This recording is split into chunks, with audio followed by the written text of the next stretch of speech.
Hi, I'm Sagarika Srijit. I'm studying in 11th standard.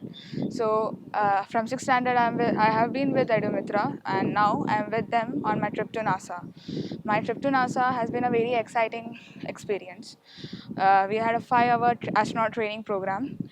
First, we had the microgravity simulator where we were told how to work in the microgravity, and it was a very good experience. Second, we had the ISS virtual tour, which was giving us life was like on ISS, and the third was the lander and rover simulator, how the lander and rover would land on Mars. It gave us a simulation and prepared us for if we are aspirant to become an astronaut, it would be a great thing. And I would recommend you to attend this program, even if you are not interested in space science, but it would be a lifetime experience. Thank you.